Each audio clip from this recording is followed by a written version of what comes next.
New World Order wants to create a world currency, a world government, a world army, a world religion. And it's not of Christ, of Buddha, it's not of the Muslim faith, it is a satanic order. Our institutions of freedom have lain dormant. The United Nations can offer them new life. These institutions play a crucial role in our quest for a new world order. Their agenda is control. Control of our currency, control of our families, of our freedoms, of our religions. They want it all. There's nothing that you have, or ever had, or ever hope to have that they're not planning on taking away. They want it all. If you take a look at the backside of the dollar bill, it'll say Novus Ordo Seclorum, the new social order. And they have the pyramid. And that has nothing, not a damn thing to do with the United States of America. I was going to take a look at, a bill. And you can take a look on the backside of the bill and it'll say, here. You can hardly see it. But it's Novus Ordo Seclorum, the New World Order. It's what Hitler envisioned. It's on the backside of the United States dollar bill. The eye of the pyramid, which is also called the eye of Horus, is the eye of Lucifer. This is what we are facing. Just to give you an idea of how black is white and topsy is turvy in relation to our perception of what's going on compared with what is. In New York Harbor is a lady holding a lighted torch, a Statue of Liberty. Statue of Liberty, land of the free. That's what most Americans, 99.9% of them, believe that stands for. In fact, that was given to New York Harbor by French Freemasons who knew that it was an Illuminati symbolism of, we control the show, we're telling you, but because you don't know the secret language and we've given you another version of it, freedom, you don't know what's going on. The New World Order is housed right here at the United Nations. It is global government. Ein Volk, ein Reich, ein Führer. One world, one race, one ruler. It's what Rudolf Hess talked about when he introduced Adolf Hitler. This is Hitler's dream come true. This is a nightmare. This is the tombstone upon all sovereignty for all nations for all time. The United Nations must fall for freedom to live. Our institutions of freedom have lain dormant. The United Nations can offer them new life. These institutions play a crucial role in our quest for a new world order. An order in which no nation must surrender one iota of its own sovereignty, an order characterized by the rule of law rather than the resort to force. World War I, World War II were both created to bring about the United Nations. They're in the war business. Wars, like bridges, are engineered. This New World Order is in the war business. And to create the war, they can then say that they want peace. They couldn't, this would never have been built without the aid of World War I, without the aid of World War II.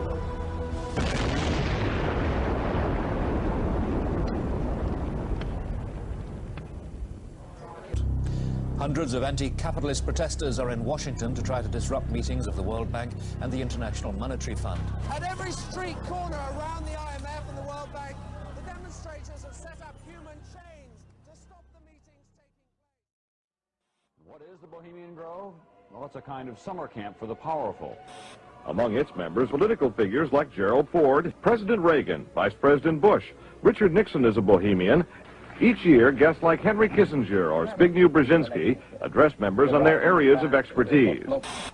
For we are opposed around the world by a monolithic and ruthless conspiracy. It is a system which has conscripted vast human and material resources into the building of a tightly knit, highly efficient machine. By the military-industrial complex. Its preparations are concealed, not published. Its mistakes are buried, not headlined. Its dissenters are silenced, not praised. We can find meaning and reward by serving some higher purpose than ourselves. A shining purpose, the illumination of 1,000 points of light. No expenditure is questioned, no rumor is printed, no secret is revealed. We have before us the opportunity to forge for ourselves and for future generations a new world order. The quest for the new world order is in part a challenge to keep the dangers of disorder at bay. We were interested today to hear that more than 100 law enforcement officials in Mexico are having microchips implanted in their arms. The chips allow a person to be scanned, sort of like a cereal box at the supermarket checkout. I think the most important thing is for Barack Obama. I think his task will be to develop an overall strategy for America in this period when really a new world order can be created. I think a new world order is emerging, and with it the foundations of a new and progressive era of international cooperation. But the burdens of global citizenship continue to bind us together. In this new century, Americans and Europeans alike will be required to do more, not less. Partnership and cooperation among nations is not a choice. You know, there is such a thing as insidious influence. Does it involve bribery? And does it involve some sort of psychological domination of individuals? But what does a new world order mean for countries like ours? A new world order? No world order that elevates one nation or group of people over another will succeed. It's a phrase that I often use myself, that we needed a new world order. So it's going to be an inner ruling elite and then everyone else. And I got news for you. You're everyone else. The whole concept of New World Order is something else. It really says that the state is God. You take the roots of that organization and you find out that they created in all of the British dependencies what they call round table groups. Then around those little round table groups they created front groups. We're getting to two levels of government here. One level of government where we have checks and balances, and a higher level of COG government where the constitutional authorities are not allowed to go. The New World Order really is a tool for addressing a new world of possibilities. This is the third leg of the New World Order. Now, much has been said by the Secretary of State and others about a new world order, about a defining moment in history.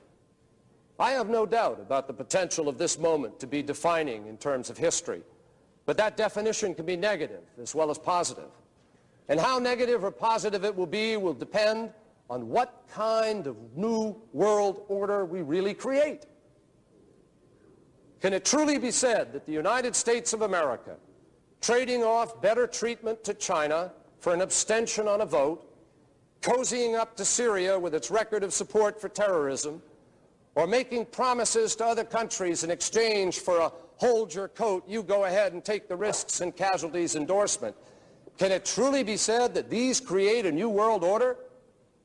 Can it really be said that we're building a new world order when it's almost exclusively the United States who will be fighting in the desert? Not alone, but almost. Displaying pride and impatience and implementing what essentially amounts to a Pax Americana. Is that a new world order? Can it really be said that this is a true new world order when it lacks a true United Nations collective security effort with the full measure of international cooperation and burden sharing, which that should carry? It was founded in 1832. Its original name was the Eulogian Club. Its creator was a merchant named William Huntington Russell, owner of Russell and Company, a transport company which was rumored to smuggle opium into China during the Opium Wars. The name Skull and Bones probably comes from a curious tradition. During their meetings in the campus chapel at Yale, the society used to hang a skull and two crossed shin bones upon the door as a warning that they should not be disturbed. The society was also known as the Order of Death, Cooperation Star, or simply the Order. How did I come to this knowledge? Well, up to 6 months ago, I denied that there was a conspiracy, because frankly I couldn't prove one. I suspected a conspiracy, but I couldn't prove there was one until 6 months ago. Well, a little before 6 months ago, I received the the catalogue, which is the membership list of the society, all the way back to 1833. And I received some of their internal documents, enough for me to put together the way they correspond with each other, the operations within the order, to some extent their problems, and to some extent their objectives. Now this is the book, An Introduction to the Order, by Anthony C. Sutton.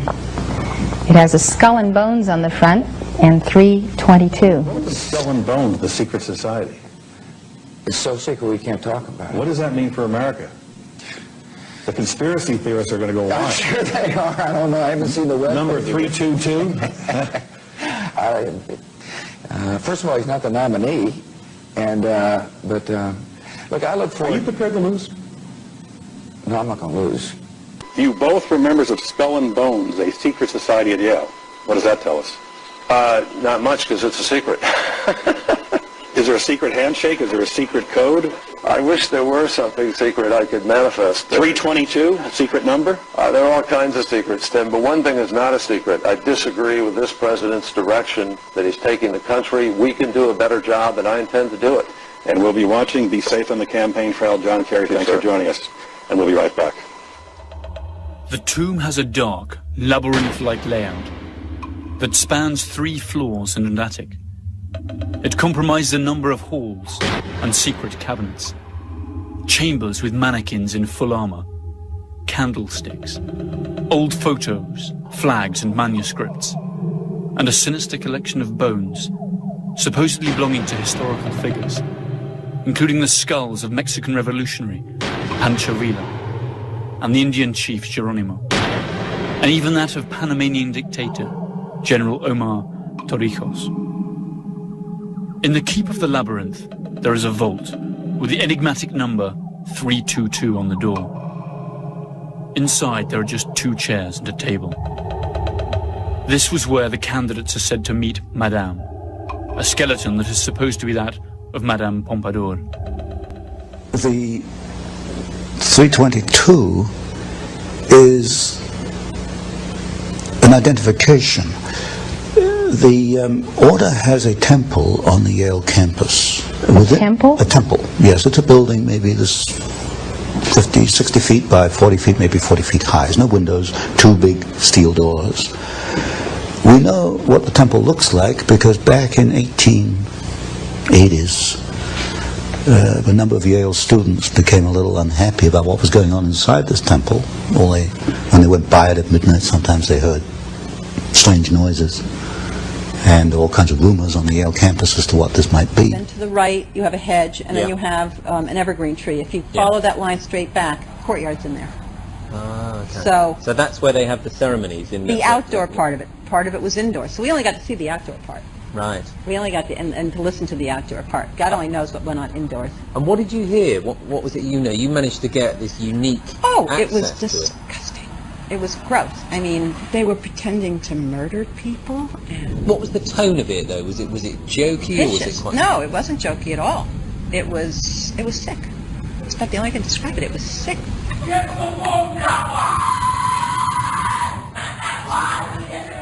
What you're hearing is the first recording ever made of the Skull and Bones initiation ceremony. It has never been broadcast before.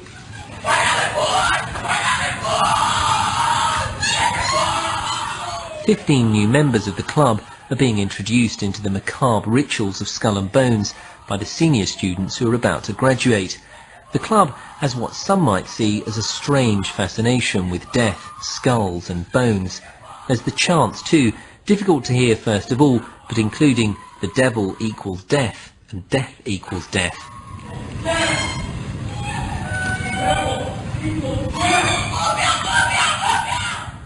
These rituals have been honed over centuries, giving the society a weird set of traditions, rules and secrets. For example, initiates are known as neophytes, outsiders are called barbarians, and the number 322 is sacred. Critics of Skull and Bones insist that the society is not originally American, but rather an offshoot of some German right-wing order. This could well be true. Its founder, William Russell, did indeed live for some time in Germany before attending to his senior year at Yale. And it was actually on returning to the USA that he established the fraternity. Always according to its critics, the number 322, the order's identifying number, hides a coded message. The 32 represents the year of its foundation, 1832. And the additional 2 stands for the fact that it's the second chapter within an international order. Alexandra Robbins, a Yale graduate and author of a book on the subject, stated that the society owns a valuable collection of Nazi objects and memorabilia, and eats its dinners off Hitler's private silver service.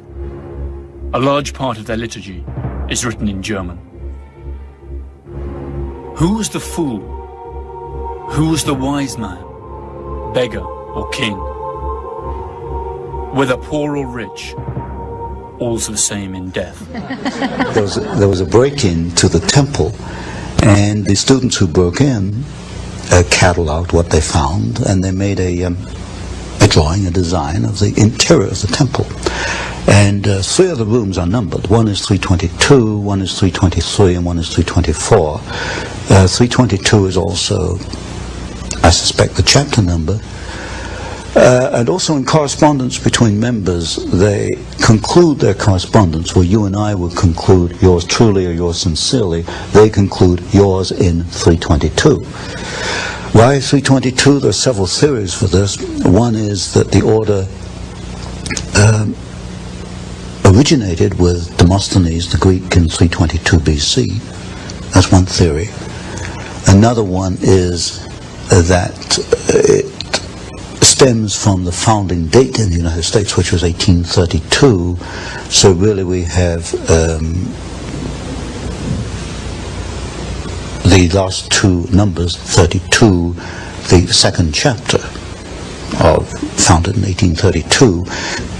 The skull and crossbones are prominent in their ceremonies, initiation ceremonies. This is a symbol of death. Now, why would they take a symbol of death? Yes, from what I understand, when a new member is initiated, that would be in the senior year at Yale, he's placed within a coffin. Oh my. And now we only know this from the Yalegate papers, at least I call it Yalegate. And from the photographs we have of members inside the temple, many of these photographs are the 15 sitting around a table, and they have this skull and the crossbones sitting on the table in front of them. It is the symbol of death, and it has been called the Brotherhood of Death, and I think it probably more adequately should be called the Brotherhood of Death. So what I've had to do is look at the history, the biographies of the leading members of the order, and reconstruct their career, and see if there's a common pattern in their careers.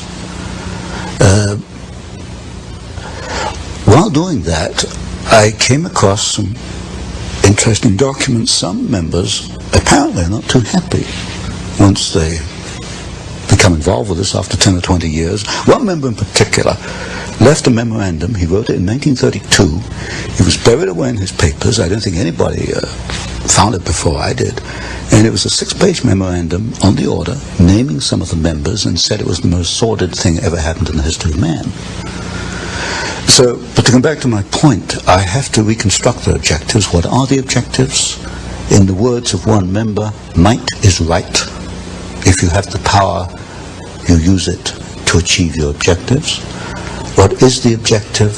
As you look at the histories of individual members, it can only be one thing: to acquire power, to keep power, to use power for their own purposes. In 1930, Prescott Sheldon Bush, father of President George H. and grandfather of President George W., a member of the Skull and Bones class of 1917, and president of the Union Banking Corporation, engaged in a number of profitable business deals with Fritz Thyssen, the German steel tycoon who supplied Hitler's war machine. The UBC was closed by President Truman during the Second World War under the Trading with the Enemy Act. In other words, for for doing business with the Nazis. Apart from Prescott Bush, several other directors of the Union Banking Corporation in New York were also 1917 bonesmen, including E. Rowland Harriman and Ellery Sedgwick James. In 1938, Bush, by then executive associate of Brown Brothers Harriman, issued a loan to Hitler's Germany to enable the latter to import American Standard Oil fuel. Skull and Bones membership certainly has its privileges. At least 3 American presidents were or are bonesmen: George W. Bush, his father George H. Bush, and William Taft. The proposition that this small club of the well-to-do pulls the strings of American power, and through it those of the whole world, by placing its associates in key power positions, is supported by substantial evidence. The elections of 2004 saw the almost impossible come true. Both the Republican candidate George W. Bush and his Democrat rival John F. Kerry were members of Skull and Bones. That's to say, prior to running as representatives of parties that supposedly propound opposite political visions, they had both sworn allegiance to the same mysterious principles.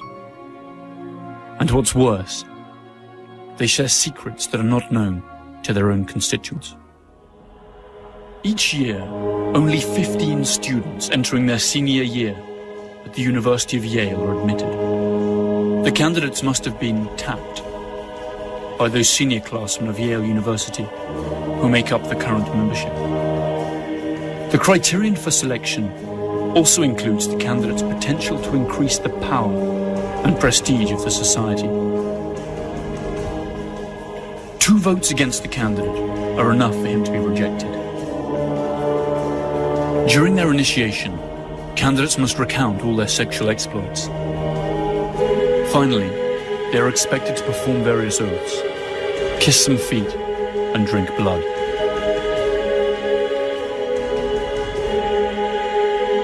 They then have to lie naked in a coffin, and, after masturbating in full view of the others, swear to never reveal their membership of the order. The candidates are then introduced to their future companions, who wear masks for the occasion. Uncle Toby, the Knights, the Small Devil, Don Quixote, and the Pope.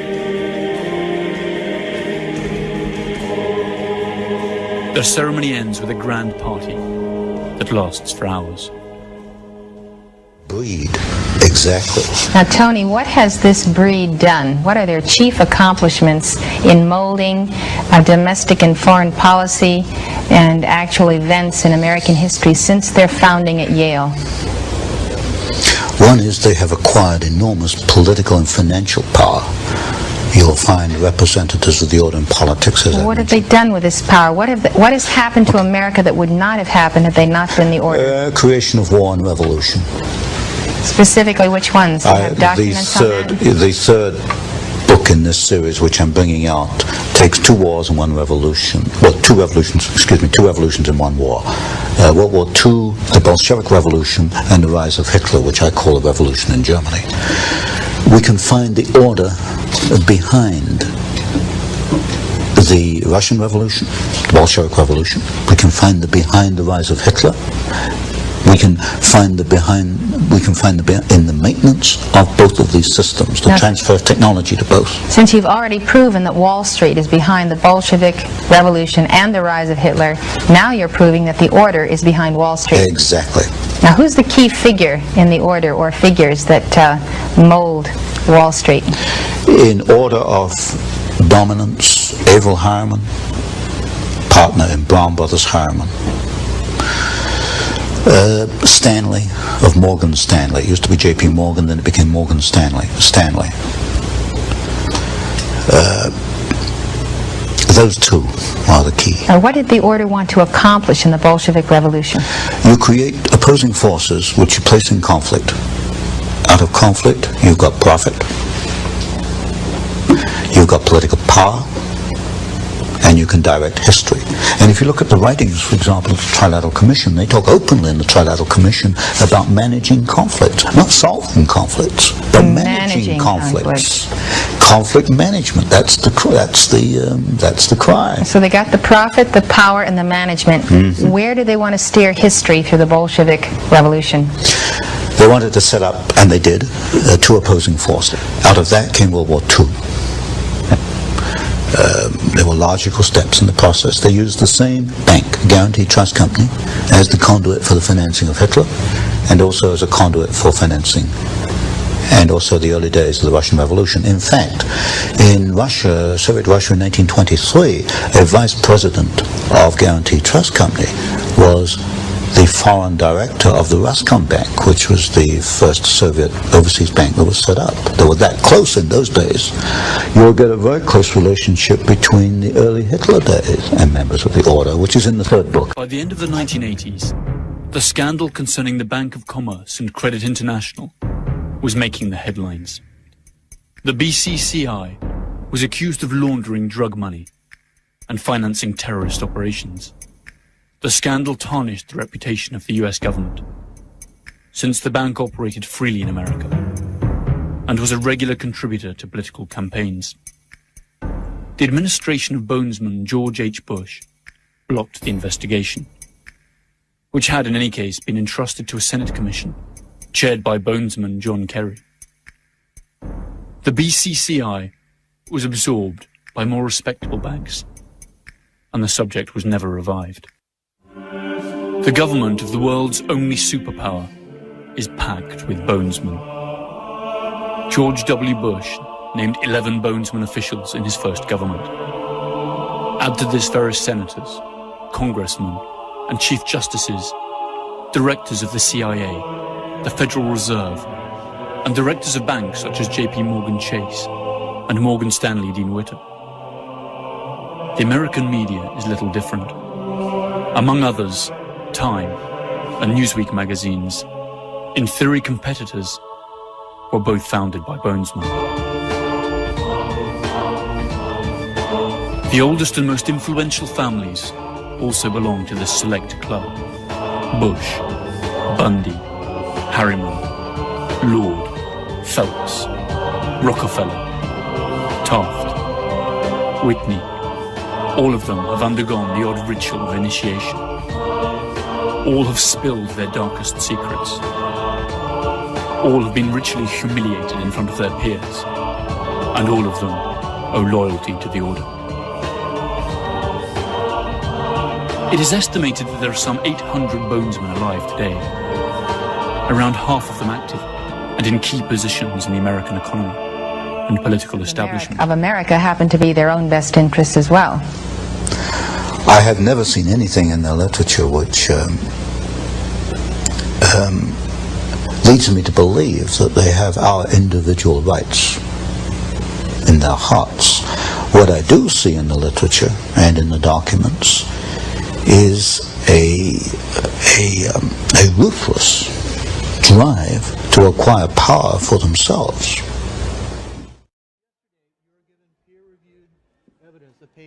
Peer-reviewed and published. I know, and I've got people looking at it. Have you had a chance to look at the cover I letter? have not personally, but they are looking at the paper you gave me. Okay. If we give you, say, a week or two, can we get back to you after that? Absolutely. Excellent. It's very important because it is evidence of treason. I hear you. You made Building 7 comments, Mr. Kerry, before you said... Thank you very much. ...in a controlled fashion. I do know that that wall, I remember, was in danger, and I think that they made a decision based on the danger that it had of destroying other things, that they did it in a controlled fashion. You denied making those statements before, but in a bookstore you said that Building 7, which was not hit by an airplane, came down in 6 seconds, looked like it came down in a controlled fashion. I mean, you made some very, very interesting comments on Building 7. And then you denied making those comments when we interviewed you in New York. Can you clear that up, because Building 7 is such an anomaly. I don't have a record. I'd like to see specifically what I said. I don't have... Did you see the building come down? I don't have... No. You said that this building came down in a controlled fashion, like they took it down. No, I don't think I said... I'd like to see specifically what I said. What is your feeling on how it came down? Let's start fresh. Guys, I'm not into running in the hallway interviews and these kinds of things. We have very few opportunities to talk to a man like you. Let me take a look at what the transcript says, and we'll go from there. Okay? Fair enough. Thank you. Thank you for your time. Thanks.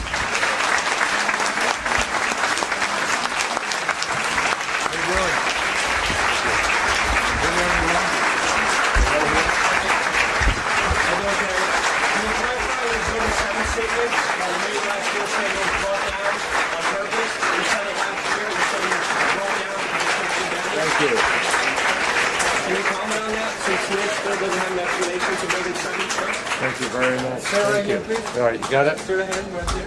So can you comment on your building 7 comment saying that it was brought down?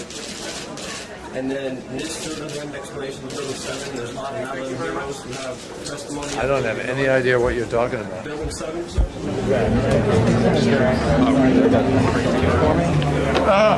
Sir, please put that away. Sir, please. Why don't you sign that for me? Thank you very much. Would you like to sign that? Sir, no, you cannot videotape. Would you like to take that information with you? Sir, okay. So, Mr. Kerry, can you clarify your statements on Building 7?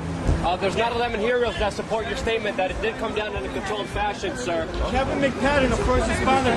Senator, about 1 year to this day in Texas, you said that building number 7, World Trade Center number 7, looks like it went down. They did it in a controlled fashion, sir. Could you please articulate what you meant by the Salomon Brothers World Trade Center number 7 was a controlled demolition and they had done it in a controlled fashion? First responded Kevin McPadden. You made that statement at the store called Book People in Austin, Texas on April 21st of 2007 when you were being questioned about the World Trade Center collapse of the Salomon Brothers building. Thank you very much. Senator Kerry, you cannot ignore these questions, Senator Kerry. Yes, you did. It is on YouTube, Senator. They made a decision based on the danger that it had of destroying other things, that they did it in a controlled fashion. You are on file with testimony, Senator. You must clarify your remarks, Senator. Was it a controlled demolition, Senator Kerry? Skull and Bones. We know what it's about, Senator. We know everything about you.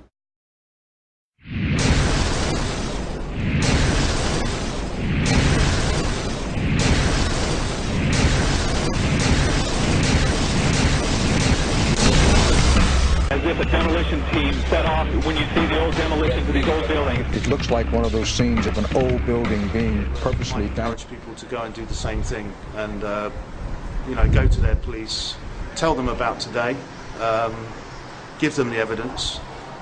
West Sussex Police have said they're investigating it, which they're obliged to do because the BBC had prior knowledge of a terrorist event, which under, I think it's Section 38 of the Terrorism Act, they should have reported, which they didn't. And they've since given us this impossible flannel about World Trade Center 7 collapsing due to an office fire, which even in the NIST report says fell at free fall speed for 8 floors in 2.5 seconds. Now that is absolutely impossible without a controlled demolition being involved. Absolutely impossible. There's no arguments around it. Don't let anyone else tell you otherwise because they're saying Isaac Newton is wrong.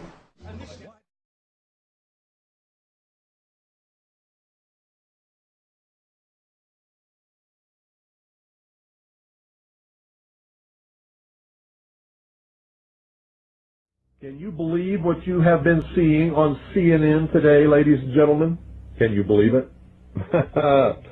Supposedly, a CNN reporter found Osama bin Laden, took a television camera crew with him, went into Osama bin Laden's hideout, interviewed him and his top leadership, his top lieutenants and colonels and generals in their hideout. This is a CNN reporter with a camera crew. And he came out and told everybody, within 3 weeks, Osama bin Laden is going to attack the United States and Israel. Now, don't you think that's kind of strange, folks? You see, because the largest intelligence apparatus in the world, with the biggest budget in the history of the world, has been looking for Osama bin Laden for years and years and years, and can't find him. A reporter from CNN and his little camera crew got in to Osama bin Laden's secret hideout and conducted an interview. If you don't believe me, tune into CNN. They're probably running it right now as I'm speaking. And if you believe it, you are one of the stupidest jerks that ever lived on the face of this earth. And whatever is going to happen that they're going to blame on Osama bin Laden, don't you even believe it. When in hell are all you people going to wake up? So if 9/11 was really an inside job, then who are the people inside that did it? Well, we can start by looking at some of the people inside the buildings that were targeted and destroyed on 9/11. In the impact zone of the North Tower was a company called Marsh & McLennan, which at the time was the world's largest insurance brokerage company. One of Marsh's executives was a guy named L. Paul Bremer, who was also the chairman of the Congressional National Commission on Terrorism from 1999 to 2000, and the U.S. Ambassador at Large for Counterterrorism from 1986 to 1989. Instead of going to work on the day of 9/11 and dying inside the towers with hundreds of his employees, Bremer decided to go on MSNBC and tell the world that Osama bin Laden was behind the attacks and possibly Iraq and Iran, and then he demanded the most severe military response we can come up with. L. Paul Bremer was called away from Marsh in 2003 to become the Iraq occupation governor, a role he has been widely criticized for.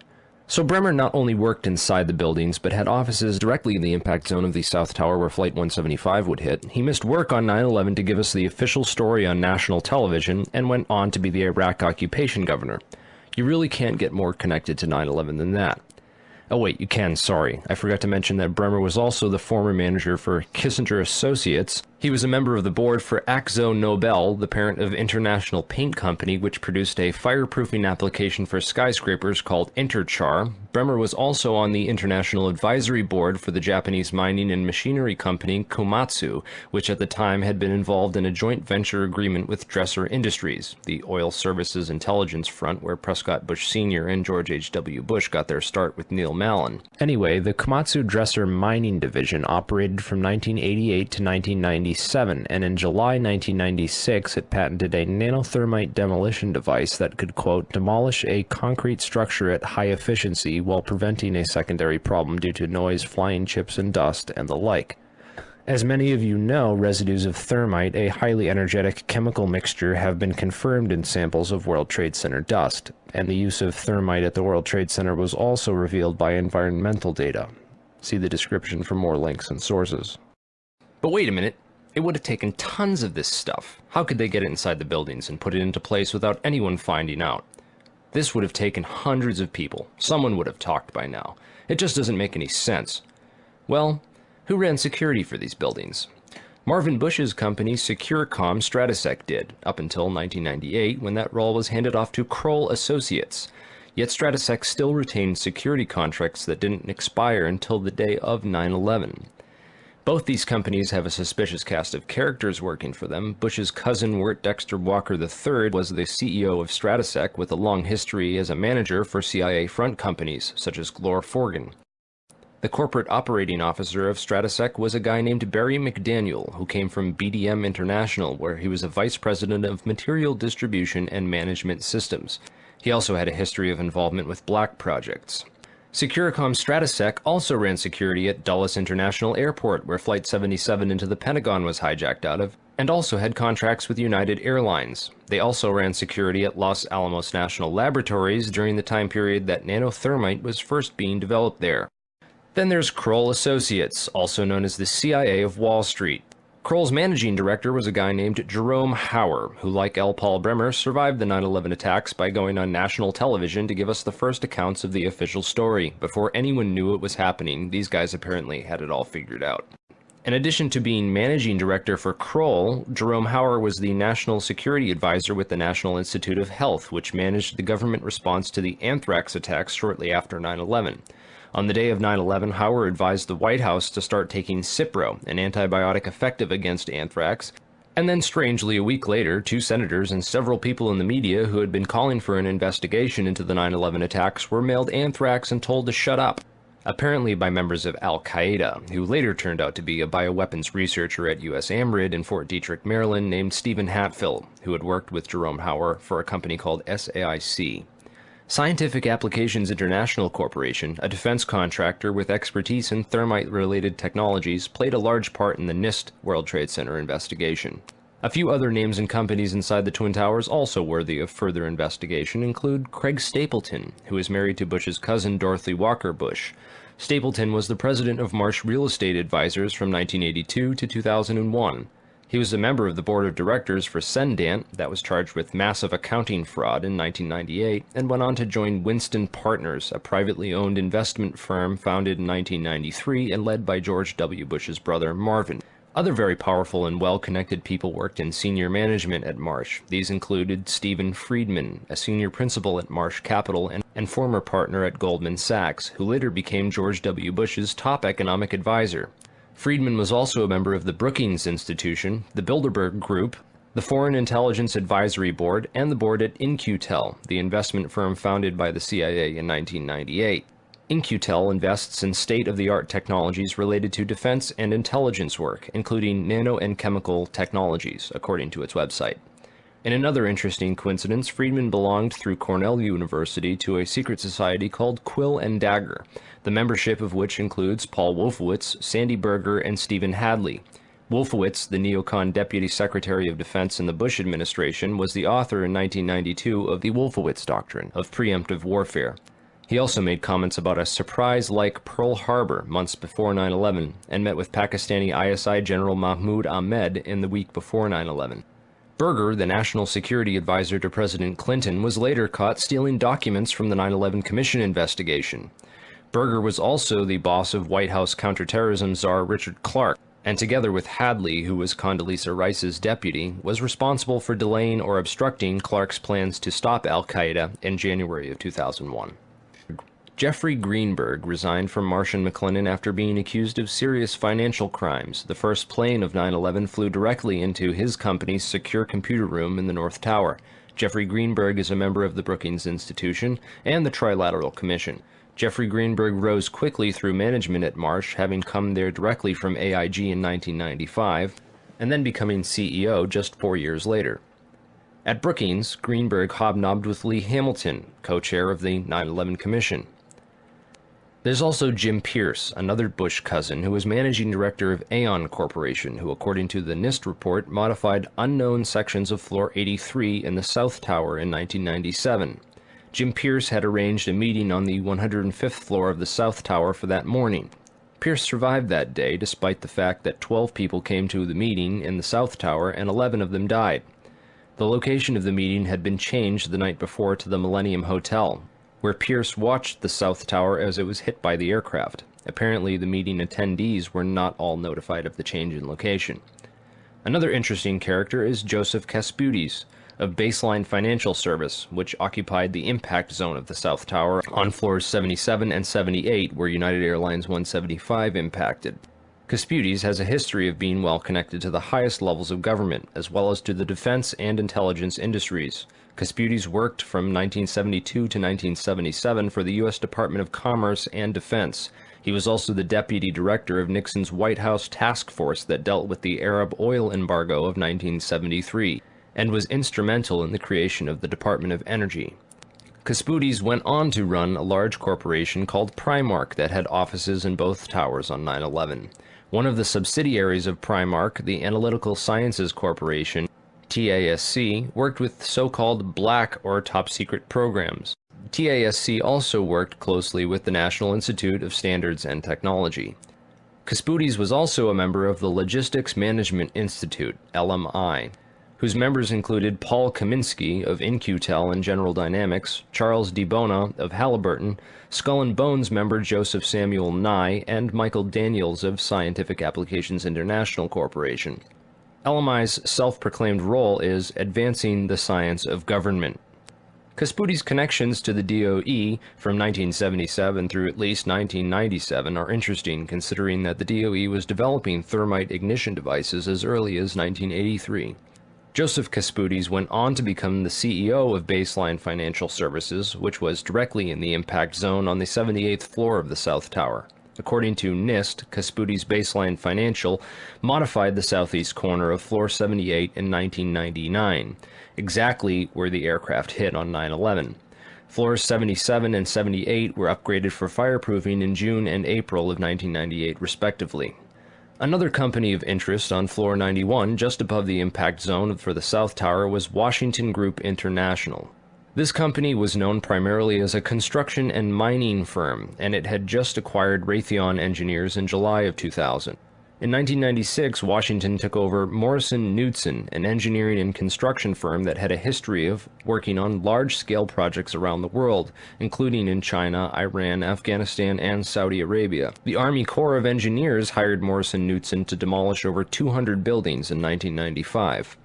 One of the DOE facilities for which Washington was responsible well before 9/11 was the Savannah River site near Aiken, South Carolina. In February of 1997, Lawrence Livermore National Labs and the Savannah River site signed an agreement of cooperation to share technology. Savannah went on to add developing sol gel technology for fuels and other applications to its portfolio. Sol gel technology is utilized by Lawrence Livermore National Laboratories for making nanothermites. In another coincidence, Savannah River Technology staff participated in the search and rescue operations at Ground Zero by providing unique tools. Just before 9/11, Washington was going through a tough time financially and sought Chapter 11 bankruptcy protection. Securities and Exchange Commission documents show that Washington made court-ordered pre-petition payments as part of these proceedings to a number of companies, including Komatsu. Washington also made payments to Greenhorn and Omara, whose employee, Teresa McAllister, was a lead author of the FEMA and NIST reports on the World Trade Center disaster, and to Sumitomo Bank, which was closely allied with Komatsu. Building 7 was a 47-story federal office building in the World Trade Center site, which collapsed at 5:20 p.m. on the afternoon of 9/11. This building was home to the CIA, in fact the largest CIA headquarters outside of Langley, Virginia. It also housed offices for the Secret Service and the Securities and Exchange Commission. One of the most interesting tenants, however, was then Mayor Giuliani's Office of Emergency Management and its Emergency Command Center on the 23rd floor. This floor received $15 million worth of renovations, including independent and secure air and water supplies, and bullet and bomb-resistant windows designed to withstand 200-mile-per-hour winds. Mayor Giuliani was a former U.S. prosecutor for the South District of New York from 1983 to 1989, who was in charge of investigating the terrorist financing Bank of Credit and Commerce International. After he left his job as a prosecutor to start a political career, he worked for a law firm called White & Case that actually represented BCCI. So he went from prosecuting the BCCI to working for a law firm which defended the BCCI. This was likely his foot in the door of this underground corporate criminal network. Giuliani would later help to destroy all the crime scene evidence from Ground Zero. Giuliani's sidekick on 9/11 was Police Commissioner Bernard Kerik, who appeared to be coaching some of Rudy's actions that day, keeping him away from the media and even answering questions for him about explosives in the buildings. In fact, Bernard Kerik gave us the first official government pronouncement that no explosives were involved in the destruction of the World Trade Center buildings.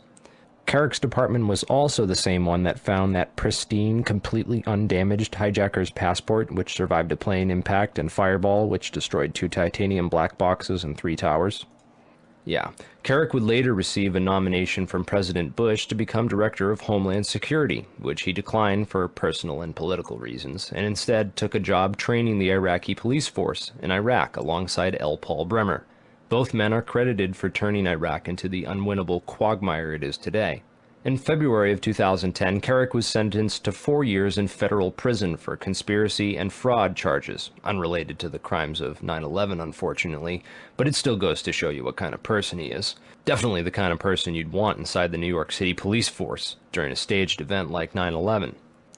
And lastly, we have the Pentagon. It's certainly peculiar, to say the least, that al-Qaeda terrorists hell-bent on destroying the USA would not crash their plane into the north wing of the Pentagon, where all the most important offices were, like Donald Rumsfeld, John Ashcroft, etc., and that they would instead choose to target the one section of the Pentagon that had most recently been refurbished to withstand missile impacts.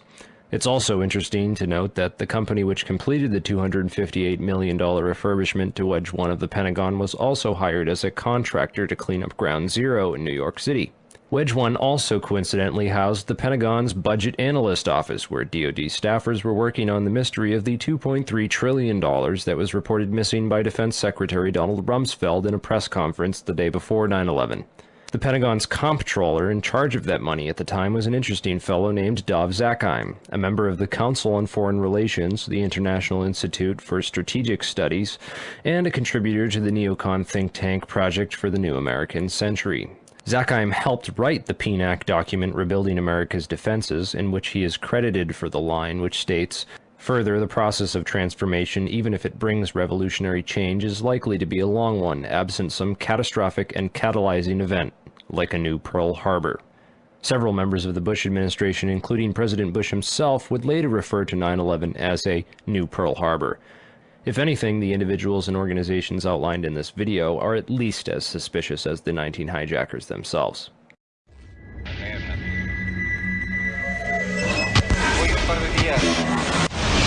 I don't think anybody could have predicted that they would try to use an airplane as a missile, a hijacked airplane as a missile. Nobody in our government, at least, and I don't think the prior government that could envision flying airplanes into buildings.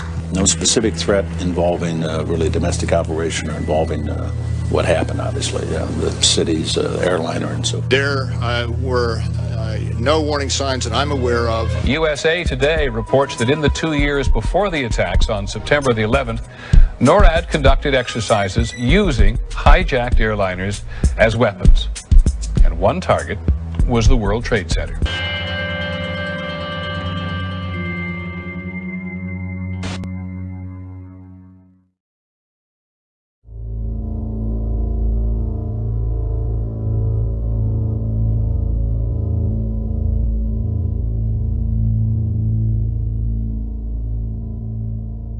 The North American Aerospace Defense Command is charged with defending North America's airspace. On the morning of September 11, 2001, Vice President Dick Cheney was in control of NORAD. This was the first time in U.S. history that a president or vice president was in direct control of the military agency. NORAD was founded in 1957, and generals always had the power to shoot down or intercept hijacked aircraft. But on June 1st, 2001, just 3 months before 9/11, Dick Cheney ordered Donald Rumsfeld to allow him to take control of NORAD itself and the shoot-down procedure, and remove that power from the generals so they could do nothing. Here is a copy of the memorandum from Rumsfeld to the Joint Chiefs, telling them they no longer have any authority. An Associated Press article in August of 2002 reported that the CIA just so happened to be running a drill on the morning of 9/11 of flying jets in the World Trade Center and Pentagon. Then senior FAA officials ordered air traffic controllers to shred the tapes from 9/11 in violation of federal law. AP learned of the drills because at a Homeland Security function after 9/11, they bragged about it. "Oh, we had foresight. We were running drills that very morning." Then USA Today reported that drills held weeks before 9/11 included targets that were the Pentagon and World Trade Center. The biggest holes in their argument is the fact that they never heard of a plan to fly hijacked jets into landmarks on the East Coast. We're going to take a closer look tonight at another example of where, despite the conventional wisdom, there were people in the United States who actually were preparing to defend against the kind of attacks which occurred here on 9/11. The North American Aerospace Defense Command, NORAD for short, has been defending the skies over the U.S. and Canada for almost 50 years, 46 to be precise. USA Today reports that in the 2 years before the attacks on September the 11th, NORAD conducted exercises using hijacked airliners as weapons. And one target was the World Trade Center. We knew he hated us. But there was nobody in our government, at least, and I don't think the prior government that could envision flying airplanes into buildings on such a massive scale. But that turns out not to be true. U.S. military planners did envision and practice those very scenarios. As reported by USA Today, the North American Aerospace Defense Command, NORAD, conducted exercises with fighter jets. simulating hijacked planes flown into the World Trade Center in the 2 years before the attack. And so then I saw Condoleezza Rice get up on TV and say, we had never thought, we had never heard. Why, that's a ridiculous conspiracy theory to say that. Pentagon planners also envisioned the attack on the Pentagon 5 months before it happened. The Pentagon had a drill in November of 2000 simulating a hijacked jet being flown to the Pentagon. So between all the drills before 9/11 and the drill in the morning of 9/11, air traffic controllers thought that it was a simulation. Hijacked aircraft headed towards New York. Is this real world or exercise? No, this is not an exercise, not a test. September 11th, 2001. NORAD is in the middle of a number of military exercises. The first, Vigilant Guardian, is described as an exercise that would pose an imaginary crisis to North American air defense outposts nationwide. The second, Northern Vigilance, moved fighter jets to Canada and Alaska to fight off an imaginary Russian fleet. 3 F-16s from Washington, D.C.'s National Guard at Andrews Air Force Base, 15 miles from the Pentagon, are flown 180 nautical miles away for a training mission in North Carolina. This left 14 fighter jets to protect the entire United States.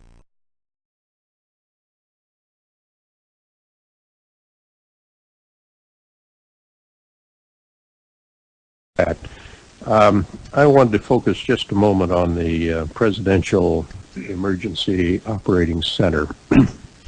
You were there for a good part of the day. I think you were there with the Vice President. And we had that order given, I think it was by the President, that authorized the shooting down of commercial aircraft that were suspected to be controlled by terrorists. Were you there when that order was given?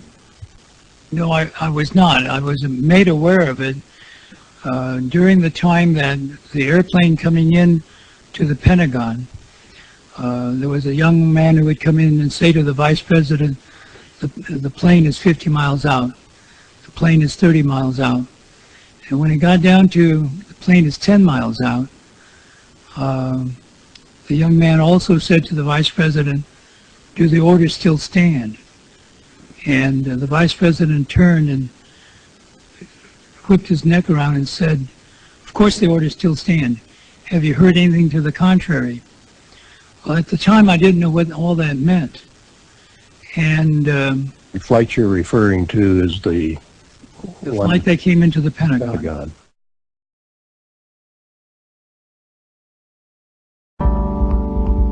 The fact that they were holding war games on the day that mimicked the actual attack scenario in every aspect, and then that afterwards they claimed we couldn't have imagined that such a thing would happen, although it was exactly the scenario that we were rehearsing. Hijackings, crashes into buildings, an emergency in New York City, all this was being rehearsed on the day as part of a plan. So when they say we couldn't have imagined it, they're lying.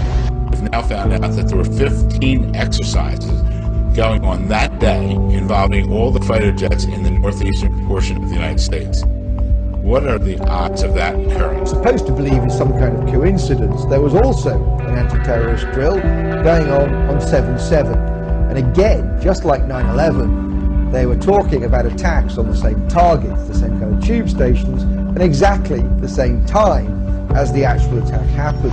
How many of you know that NORAD stood down for over an hour and 25 minutes, but if your Cessna gets off course for 5 minutes, they're going to launch F-16s on you? Remember Payne Stewart, the golfer?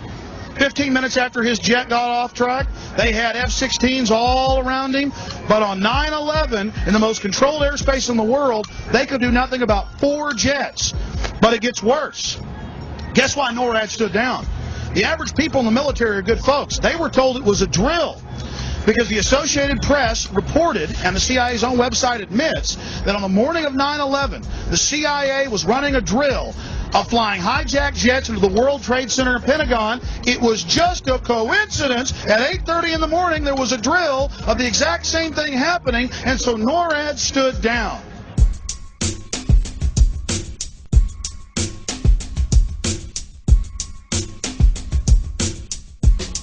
My thesis is Abel Danger are the terrorist controllers. Mohammed Atta, He can't get through the day. He's got to have money. He's got to have help.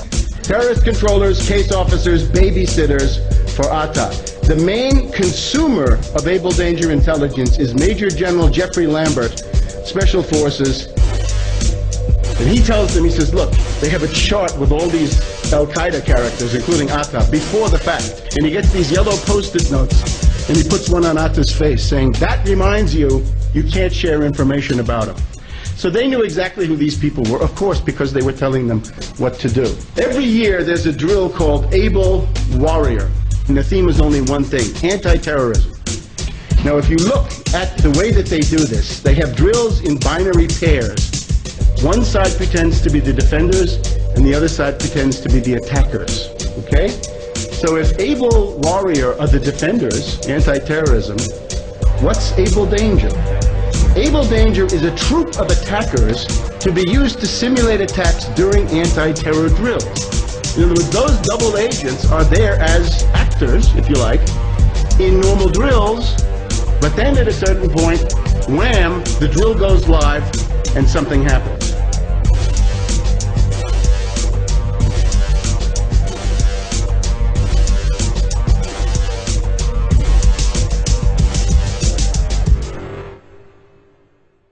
I know you said there'll be a time for politics, but you've also said you wanted to change the tone of Washington. Howard Dean recently seemed to muse aloud whether you had advanced knowledge of 9/11. Do you agree or disagree with the RNC that this kind of rhetoric borders on political hate speech?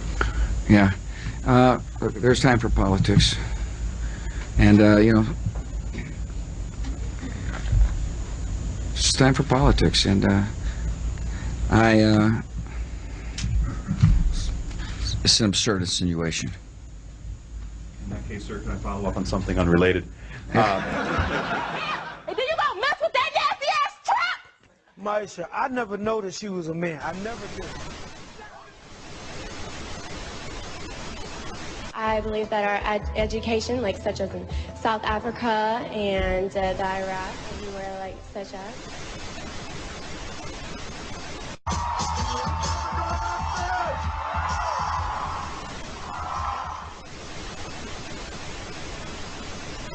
Platform 8 for the 2228 Southern service to Eastbourne via Newark. Please join the front. One option, placing a tracking microchip under a service member's skin. Former Special Operations Officer. And if you hear the shouting, it's a group of demonstrators who come. 9/11 was an inside job.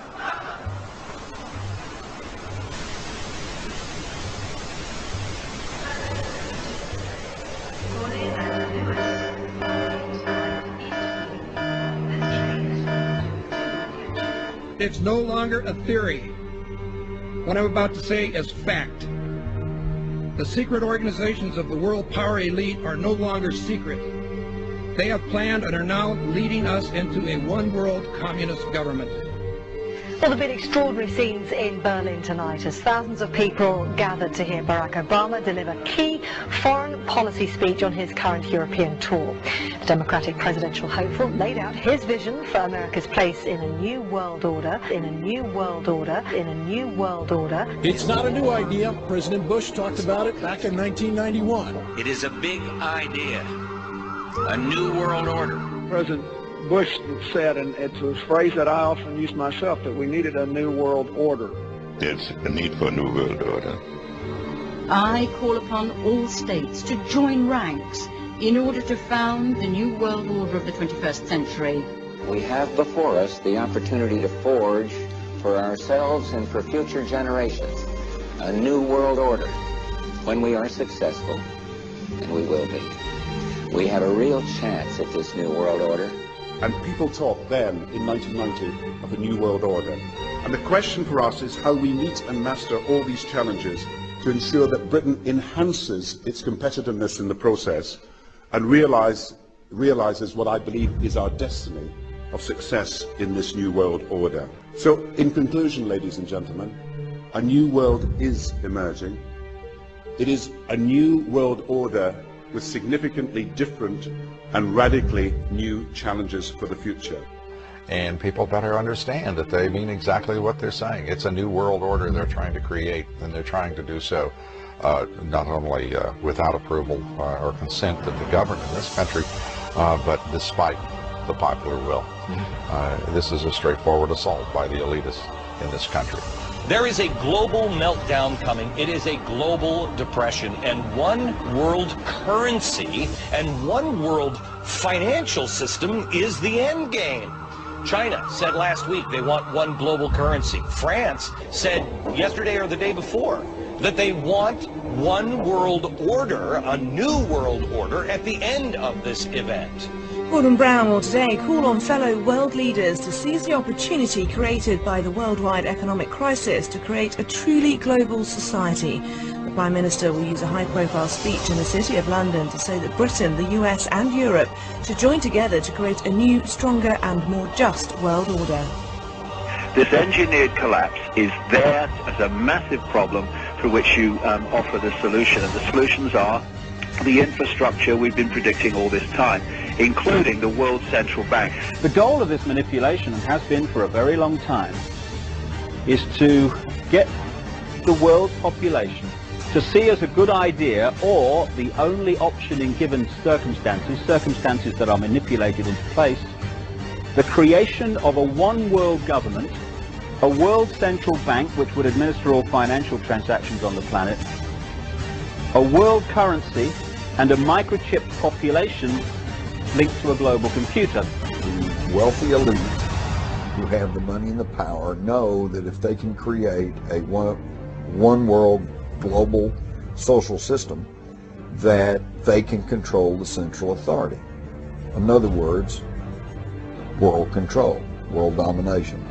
One of the oldest desires in the history of the world. There's a very, very clear-cut and easily identifiable system in place that puts all of these elements, from media control to government control to energy control, together into one apparatus working together effectively towards its final goal, which is, global control. Because of the compartmentalized pyramids that they've constructed within all these institutions of government and finance and corporations, the vast majority of people who are daily making contributions to push the world in this towards this Orwellian global state have no idea that they're doing that, because they don't know how their contributions fit in with everyone else's. Only the few at the top do. Most people don't have a clue that unelected private bankers actually control the governance of the world. There is this cozy little myth that is perpetuated between politicians and the media. The media report the world as if presidents and prime ministers are the final arbiters and decision makers in the world, which means that the people above the level of presidents and prime ministers that really make the decisions, they're never looked at or exposed by the mainstream media because they're not accepted to exist.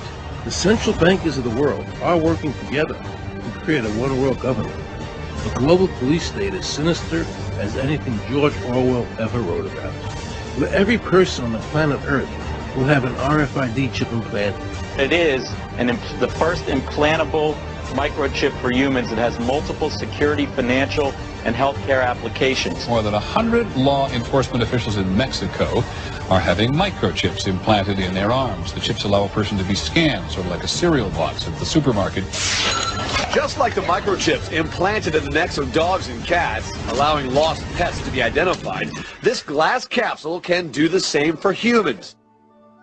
A chip in everybody would be the universal monetary system par excellence, because there'd be no escape from it, and you'd be totally under the control of those who issue the electronic impulses in that chip. The problem throughout human society is that the good men and women do nothing. They don't want power. They don't want control. They want to lead a leisurely life. They want to spend time with their family. They want to lead simple lives. But we are forced throughout society, throughout history, and throughout human time to stand up against bullies. And many times we stand up before it's too late. And we reverse the course of tyranny. But more often than not, we don't stand up in time, and horrible things have to happen first, so decadent societies learn why liberty and freedom is so precious. If you think you don't like the situation now, then think what you're going to face a little way down the road. And more than anything, think of what your children are going to have to face. Because you think we live in a controlled society now, this is nothing compared with what they are going to have to live in.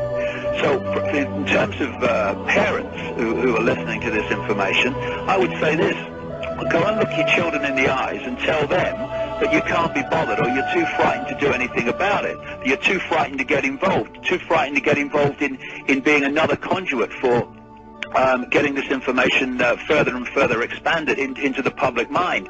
That you're too frightened to get together with others to stop cooperating with this system, and to not be intimidated into coming into line, which is a bit like coming into line in a concentration camp and thinking it will be okay.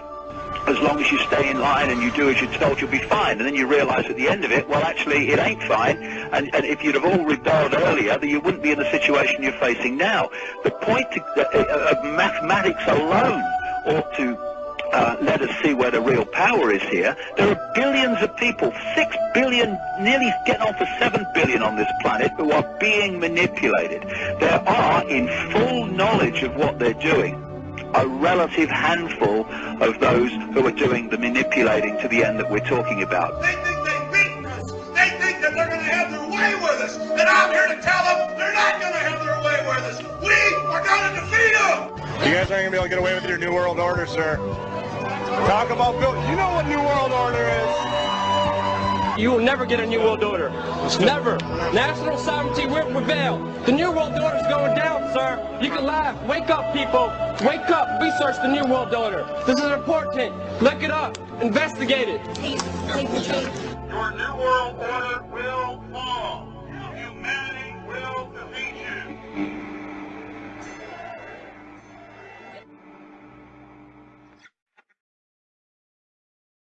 The Council of Foreign Relations was founded during the First World War, when a university fraternity presented President Woodrow Wilson with a set of proposals that detailed options to reinforce world democracy when Kaiser Wilhelm II was eventually defeated. The proposals were backed by Colonel Edward Mandell House, advisor to President Wilson. Wilson presented the project to Congress in January 1918, where it was approved, and the CFR was officially founded in 1921. Its first sponsors were members of the most powerful families in the US: Rockefeller, Mellon, Harriman, Schiff, Kuhn, Loeb, and Carnegie. It was also backed by important foreign citizens, including multimillionaire South African colonizer Sir Cecil Rhodes, and European bankers Warburg and Rothschild. According to its critics, the domination strategy of the CFR is to control both sides of conflicts, and its ultimate goal, the creation of a private world government that would run countries as corporations. To achieve this, it would first have to erode the political structures of all sovereign states.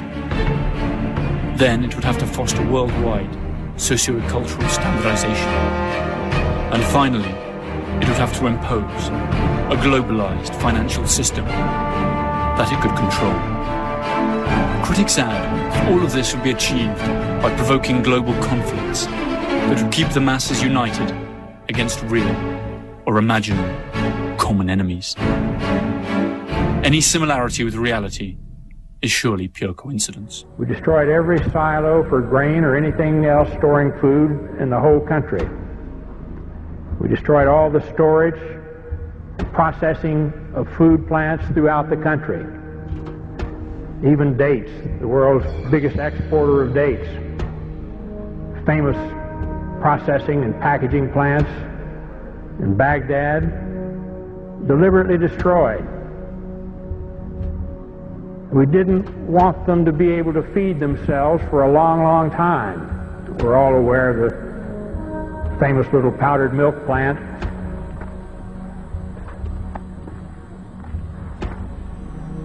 The United States government says that in this factory here you are making chemical weapons. Is that true? No, that's not true. They are lying. Because this is milk for children. This powder, milk of children. Nothing else was made, only this in the factory? Yes, and you can see it yourself.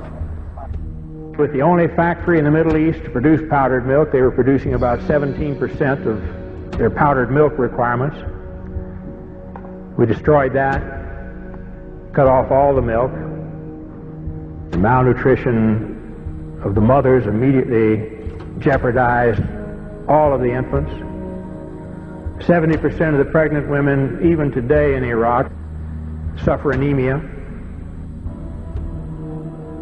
The death rate for children has soared compared to 1989, the last year before sanctions. One of the biggest causes of death in Iraqi children today is diarrhea and dysentery due to the untreated drinking water. Iraq's water purification plants were heavily bombed in the war, and many that were repaired have broken down. The United Nations bans the import of spare parts and chlorine into Iraq to purify water. We saw the effects of this policy in the hospitals. This is the second attack form of acute bloody diarrhea, anemic dysentery. Most of them are due to contamination of water. He is malnourished, anemic, underweight with a developmental delay. Diarrhea and vomiting. Do you have tap water there? No. You see, the conditions of these children shouldn't happen anywhere, and it's caused by the sanctions the United States government insists upon.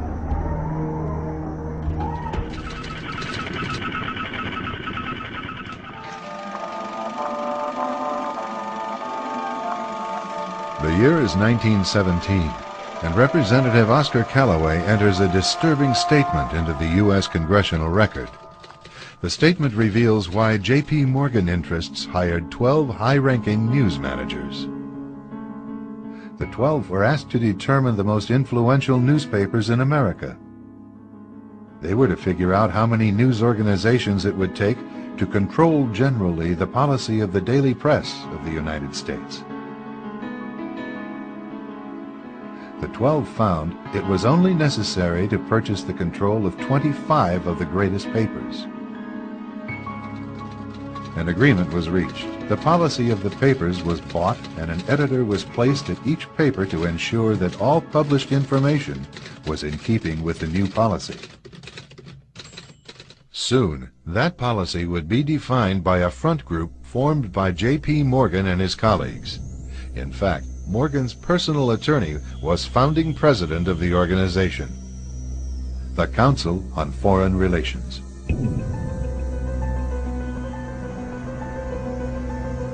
Today, the CFR maintains that its goal is to increase America's understanding of the world. However, the actual objective of this highly exclusive club is revealed by the rare admissions of the insiders themselves. In the early 60s, a Georgetown University professor collects information for a book favorable to the network of powerful men who founded the CFR. For 2 years, Professor Carroll Quigley is allowed to examine the confidential papers and secret records of this network. Quigley reveals that these men aim to create a world system of financial control in private hands, able to dominate the political system of each country and the economy of the world as a whole. In short, they seek total and quiet control of the entire world. And the CFR is their most visible conduit for carrying out that agenda. CFR members include America's wealthiest tycoons, as well as the highly placed elite in government, academic institutions, tax-exempt foundations, and the establishment media. Ruling Class Journalists, written by Richard Harwood, describes the CFR membership as the ruling establishment in the United States.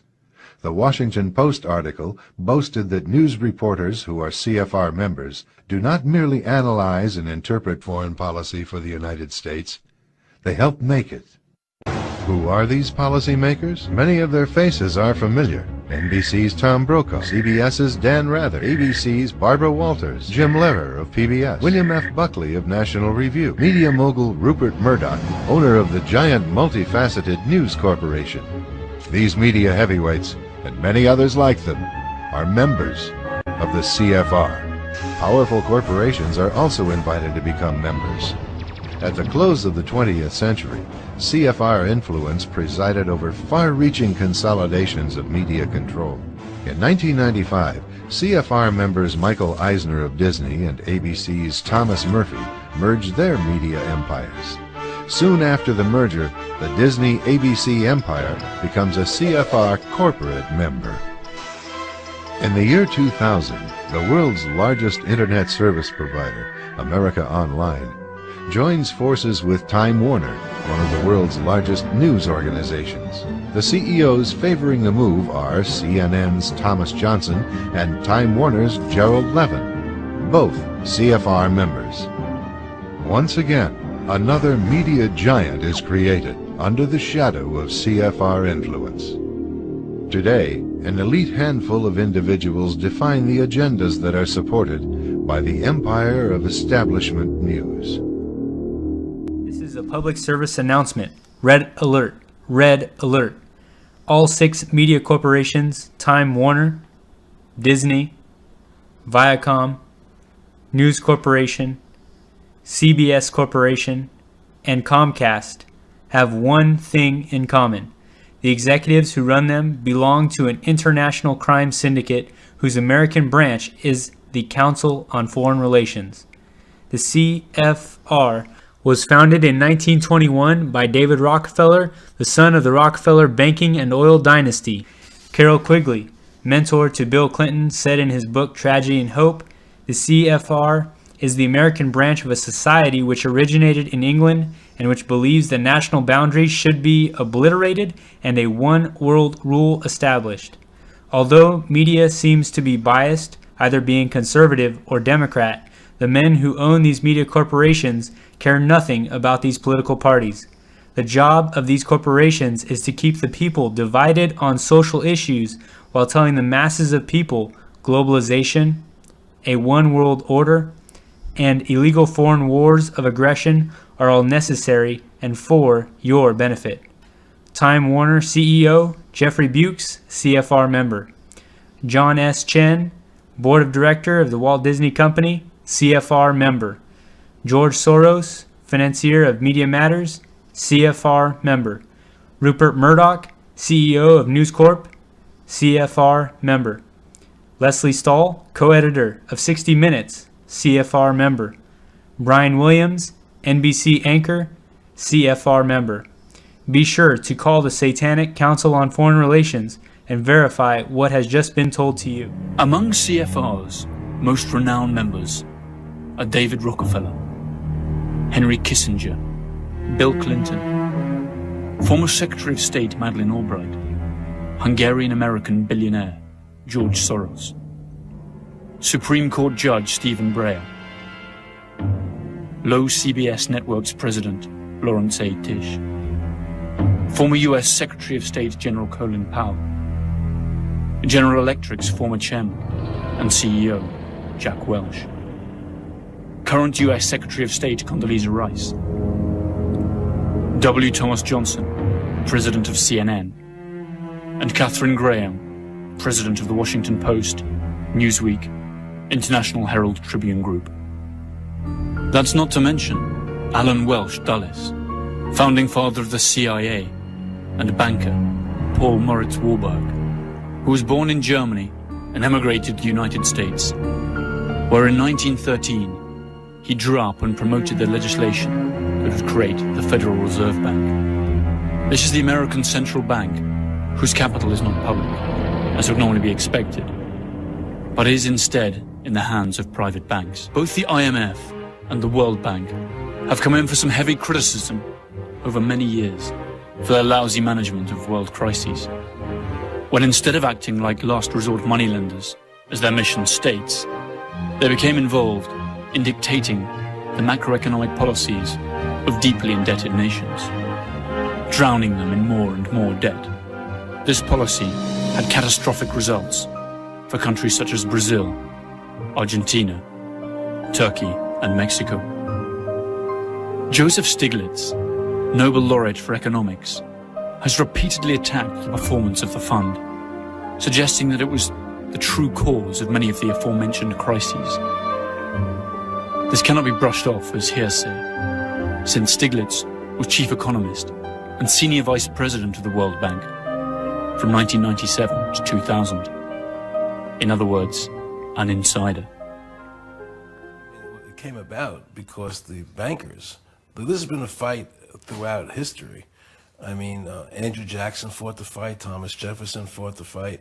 You know, the bankers have always wanted to control the country because they're very clever and very smart people. And they knew that if they could ever get the government to give them the right to issue the money, they would control the government. They would control the laws of the nation. That's why even today, you look at the immigration laws. You look what's happening with immigration in America. Why is it happening? On one hand, people say we've had this 9/11 attack, and we have to get ID cards for people, RFID chips.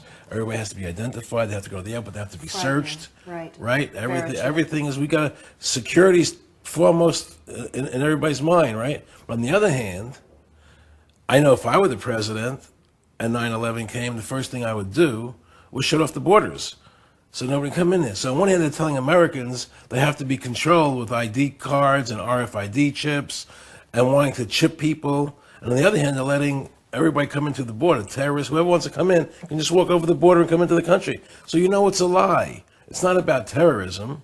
It's about the banks controlling the country and the world, working together. This is about the bankers wanting a one world government without borders. That's why everybody's able to come through the borders. It's not about security at all.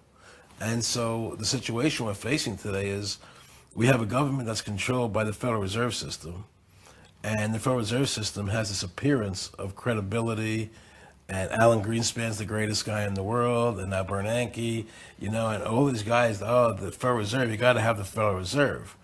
But in reality, the Federal Reserve is part of the Communist Manifesto.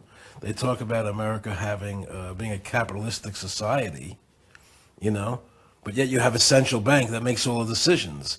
That's not capitalism. No, it's a fraud. It's a lie. They deceive the people, and they put out all this spin, all this press.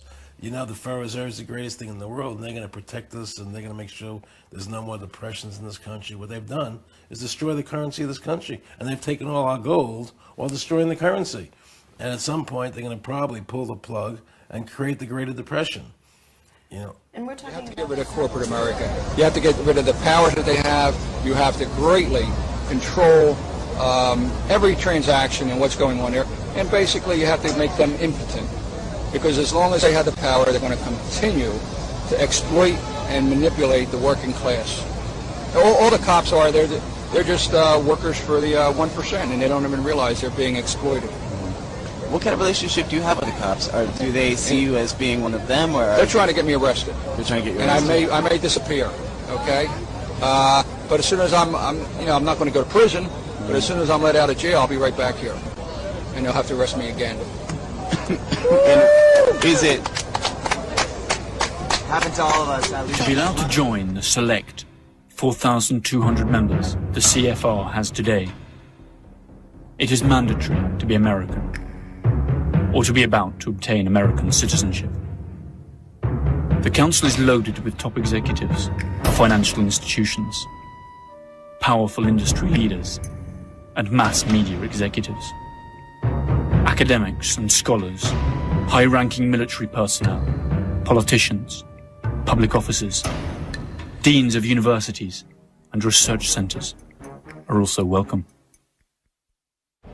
The idea of a world dominated by private corporations, led by the CFR, might sound nonsensical. These corporations have a joint turnover that is almost twice the GDP of the United States, and employ more than 25 million people in the United States alone.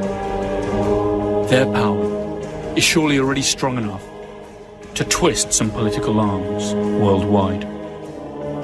Perhaps the CFR is just an innocent think tank, like its members say it is. One thing is certain: the undeniable and enormous power wielded by such a group of influential people, for better or for worse.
Antichrist sees with one eye his left eye. He's blind in the right eye. It looks like a buzzing great Britain. But your Lord is not one eye. Thank you, Mr. President. The Commission have recently replied to my written question confirming that Commissioners Almunia and Kroes attended the Bilderberg meeting in St. Moritz in June. The Commission cannot tell me details of what was discussed, but assure me that the Bilderberg meetings do not take decisions. If Bilderberg meetings are just talking shops, why do the most important and powerful figures from around the world, including George Osborne, the Chancellor of the Exchequer, bother to attend? And what other summit of world leaders in politics, finance and business would go completely unreported in the mainstream media, such as the BBC? It is impossible not to reach the conclusion that the non-reporting of these events is anything other than a conspiracy between the organisers and the media. It merely confirms the belief of many that the hidden agenda and purpose of the Bilderberg Group is to bring about undemocratic world government. It's a disgrace that the European Commission is colluding in that. The Bilderberg Group is named after the Bilderberg Hotel in Oosterbeek, Holland, where it first met. Its founders were Joseph Rettinger, a Polish emigre with social democratic ideas, and Prince Bernhard of the Netherlands. The annual meetings that it has held since then have been regarded as true milestones in international politics. For the occasion, each country sends 2 guests, one of whom is conservative, the other liberal.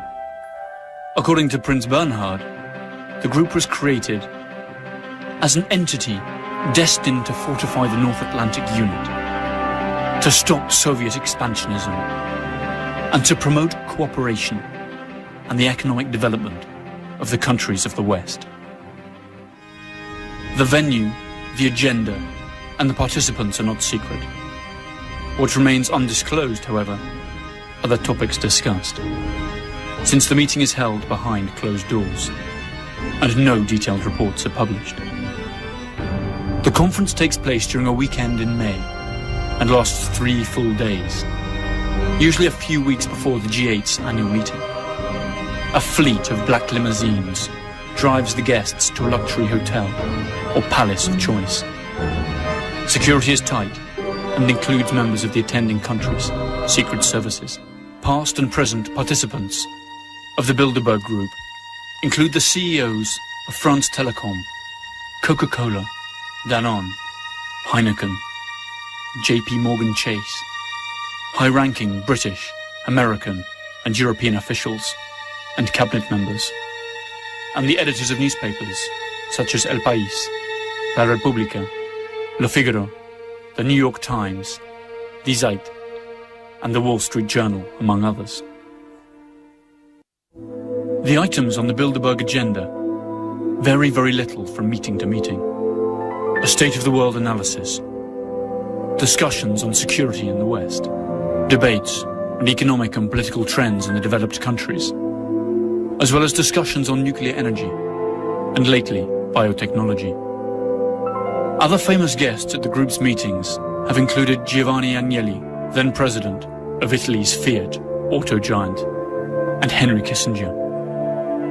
Bill Clinton, Tony Blair, and Angela Merkel attended before assuming public office, as did Kofi Annan, the former Secretary General of the UN. Annan was married to Raoul Wallenberg's niece. Wallenberg, as we stated before, is the patriarch of the powerful Swedish family that has supported the group from its very beginning. Other participants have included Henry Ford II, Georges Pompidou, Helmut Schmidt, and Baron Edmund de Rothschild, together with the father of the American atomic bomb, J. Robert Oppenheimer. More names follow: Donald Rumsfeld, Alan Greenspan, George Soros, David Rockefeller, Queen Beatrice of the Netherlands, and US Senator and former presidential candidate, John Kerry. The list, while incomplete, represents the greatest amount of economic and political power ever concentrated in one single organization.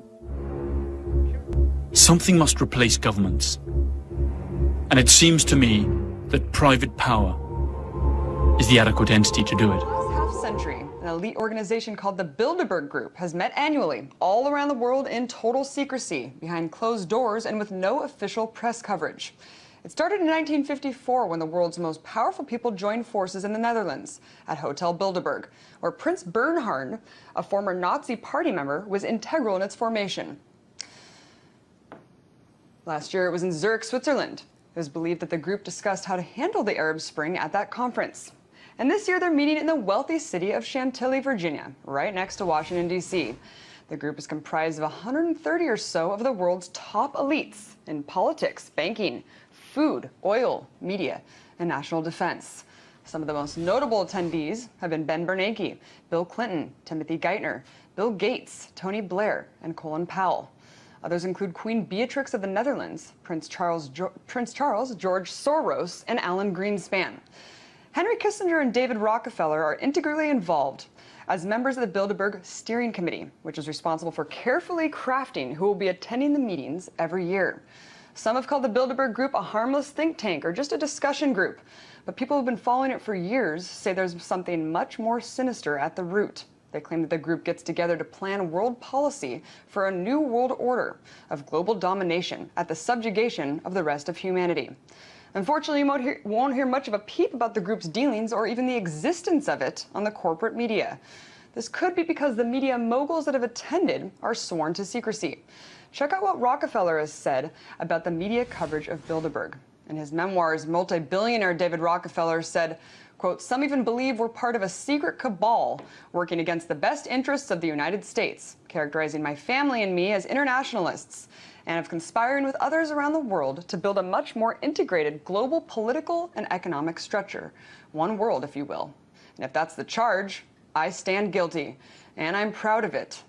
He also allegedly said that he's grateful to media outlets like the Washington Post, the New York Times, whose magazine directors have attended their meetings and promised to keep it discretionary for almost 40 years, saying it would have been impossible for the group to develop its plan for the new world if it would have been subject to the lights of publicity during all those years. And while the public might not know exactly what's going on there, many people agree that the people who attend the meetings are the world's most powerful movers and shakers. Just take a look at this Drudge poll. It's a poll conducted to ask people what they really think of the Bilderberg Conference. Over half of the people that polled said that the people who attend the conference are the real power masters of the world.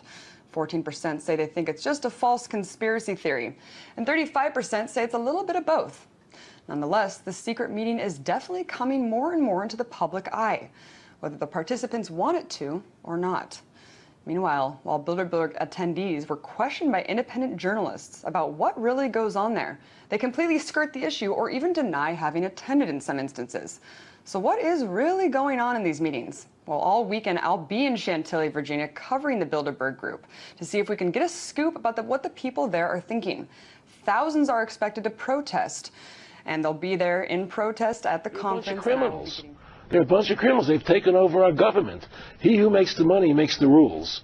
And because these guys make the money, golden rule. It's the old golden rule. Yeah. And because these guys make the money, they control our government, both the Democrats and the Republicans. And it doesn't matter whether Hillary Clinton's in office or George Bush is in office, the same things are going to happen. There are minor differences, but essentially the same thing is going to happen. Well, you should be frightened because these people are controlling our lives. You know, we're no longer in charge of our own lives. Everything we do today is done by. It's like believing in a sense that America from the beginning was supposed to be a democracy. You keep hearing it's a republic. Of course, it's a republic. Sure. It's a constitutional republic. Absolutely. Right? And if you ask 100 people on the street, what form of government is America supposed to be? We have a democracy. 98% will tell you it's a democracy. It's not. And they don't get this. A democracy, 51% control 49%. It's tyranny of the majority. I wouldn't want to be part of the 49%. In our constitutional republic, 99% of the people couldn't take away the rights of 1%. You have rights because you were born. You had God-given human rights. They're your rights. Intrinsic rights as a citizen. Intrinsic rights. And the government can't take them away. You must understand something. We did not go to Iraq to bring freedom to Iraq. We're in Iraq, and we keep talking about promoting democracy. What we're promoting is a one-world government, a new world order. When they use the word democracy, just take that word democracy out and put in New World Order, One World Order, globalization. Put in any of those words in place of democracy. That's what it's about. But what does they use democracy as a spin word, because you think we are a democracy and democracy equates to freedom. Democracy does not equate to freedom. Understand that. And it's the same as the election, Republican. Exactly. You got it. What's the ultimate aim? And what does it look like when they get there? If what you say is true and what others say is true, and there's many, many people that believe as you believe, I'm sure you know that, what does it look like when they get there? Well, I can tell you, I was friends with one of the Rockefeller family, okay? And they were very much behind the Federal Reserve System, the banking, the Council on Foreign Relations, and we were very good friends. And he told me that what they really want to do is have a one-world government without borders. First you have the European Union, the European Constitution, EU. which the European people voted down, by the way, but they're doing it anyway. Yeah. Now they want the North American currency. Union. Right. Then they have the one currency. Now they want to do they have the their own North standing army. Yep. But now they want a North American Union. Yeah. They want, and then what they want to do is bring everybody together under one. The Amero is there. The Amero, the currency, exactly. I didn't know it is there. And so their plan is to have a government for the world. They want to do it through the UN. Right? And have everybody on this earth implanted with an RFID chip. Do you believe that? I know that. Then you hear the congressman, the senator asking the Supreme Court justice how he's going to rule on that in my clip.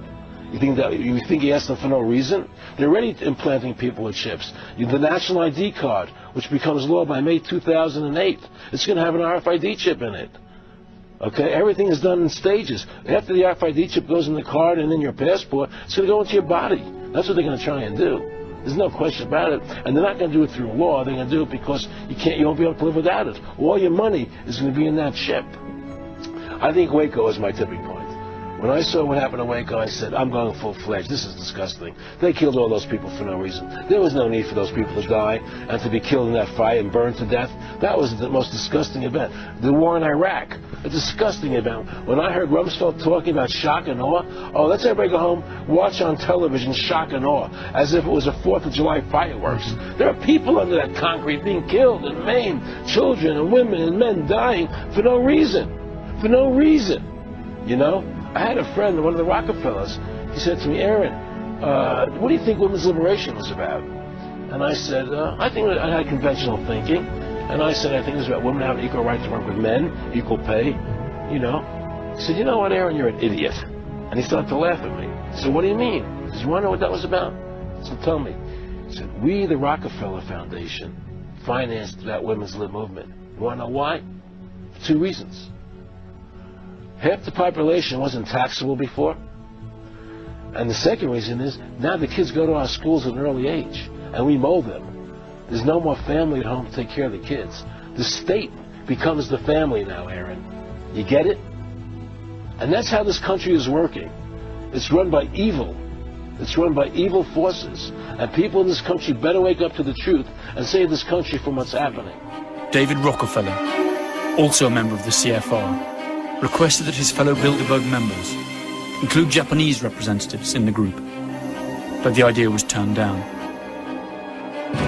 He then created the Trilateral Commission, which compromises annual private meetings of some 350 people. Again, top businessmen and corporation executives, media moguls, politicians, and non-governmental organizations. But this time, including the Japanese. The idea was to create a trialogue involving Asia, America, and Europe. US President Jimmy Carter was present at several of its meetings. What the Trilateral is really up to is the creation of a world economic power, exceeding the political government of the nations involved. As managers and creators of the system, they will govern the world. During the 1980 presidential campaign, Ronald Reagan attacked Jimmy Carter by saying that there were 19 trilateralists, including Carter himself, in the administration. Reagan pledged that if he were elected president, he would not stop until he had exposed all of the secrets of the Trilateral Commission. But when Reagan finally became president, he included in his government 28 members of the CFR, 10 Bilderbergers, and at least 10 trilateralists. His vice president was none other than trilateralist George H. Bush. Perhaps that is what President George H. Bush was talking about when, after the Gulf War in 1991, he spoke of a new world order. What is at stake is more than one small country. It is a big idea, a new world order, where diverse nations are drawn together in common cause to achieve the universal aspirations of mankind. What is clearly undeniable is that the most powerful people in the world are indeed accustomed to belonging to one secret society or another.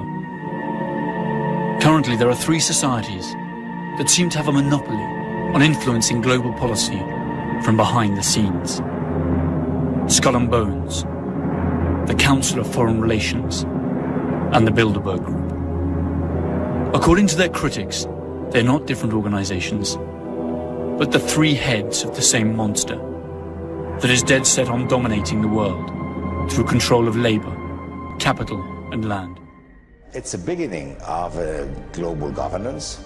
It was easier, as I said, because of the crisis.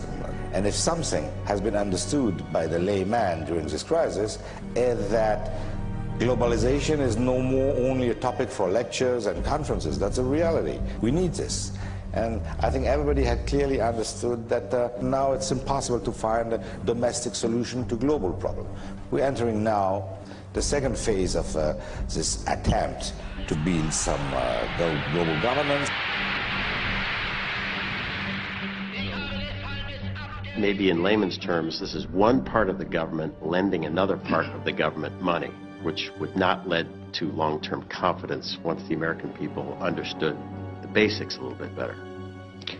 Well, it should be added that we also have a funding cost, and as interest rates go up, we'll have a liability cost as well as an asset cost, so it may or may not be a return to the Treasury. I just might say that it's possible for a country to have a currency without a trillion-dollar debt. Yes. Thank you, Mr. Chairman. Yeah. So, again, this is at the level of global governance something which I trust is of utmost importance. And I would say that we owe this transformation, which again has been prepared. It was overdue that these economies that were obviously systemic at the global level would have a full ownership of this global governance. We have now shipped the baton. The baton is in the hands of a grouping of countries. It is effectively a bankruptcy of this market fundamentalist belief, and we just have to recognize that something went very wrong, and we need to reformulate our view of how financial markets work. And unless we arrest it, you have a snowball effect. And as you know, the further it goes, the bigger it gets. Financial protectionism, trade protectionism, and a breakdown of the global economy. This is not only about the Fed, this is about the Bank of England, this is about the Banque Centrale Européenne, European Central Bank, where you got the assets that have gone up, not through sound instruments, but through the files that banks cannot recover anymore. You mean after Building 7 exploded on 9/11, they can't get the records anymore? How convenient. It's the whole world system that has to be revalued, and now the system has to be reconstructed on sound basis. I agree with you on accountability, I agree with you on transparency, but this cannot be done only leaving the Wall Street and the Senate and Capitol Hill alone. We need to solve it together. The world, Europe has a role to play, the emergents have a role to play. Federal Reserve Bank, Bank of England, European Central Bank, they all report to Bank of International Settlements in Switzerland. And that's another black box, and that's another highly corrupt institution. And again, that thriving in the darkness of non-accountability and non-transparency. The New York Stock Exchange, once the very center of global capitalism, is now part of a $25 billion proposed merger that would give a German company majority ownership of America's most famous financial institution.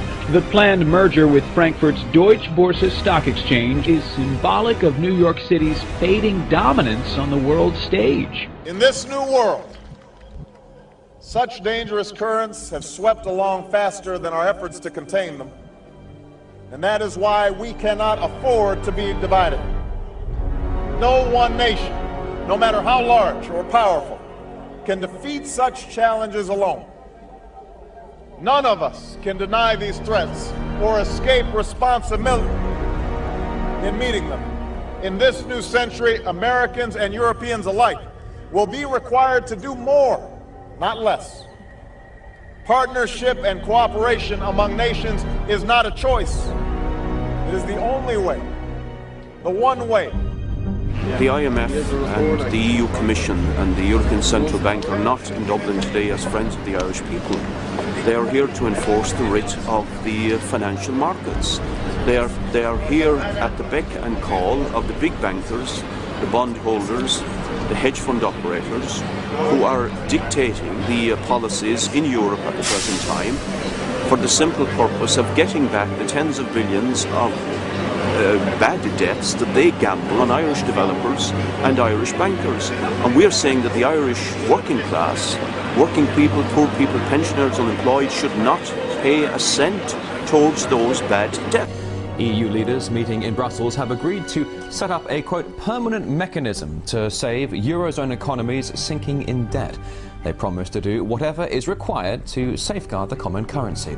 Now, this summit is happening on the backdrop of a lot of discontent across Europe. We've just seen protests in Greece get violent against the austerity measures. We've seen a couple of months ago the French coming out into the streets protesting the rise in the retirement age by 2 years. We've also seen protests in London of students because the government has been passing plans to pass the tuition fees on to students. Now, across Europe, there's this feeling of discontent, but also a sense of unfairness. There's a feeling that the middle and lower classes are shouldering the burden of the financial crisis, which has been dragging on for a couple of years now, while the small percentage that owns much of the wealth here in Europe are not feeling the pain of the austerity measures. You must leave. No matter what your purpose is, illegal munitions could cause risk of injury to those who remain. The police action may include actual physical removal, the use of riot control to those who remain. I hereby declare this to be an unlawful assembly.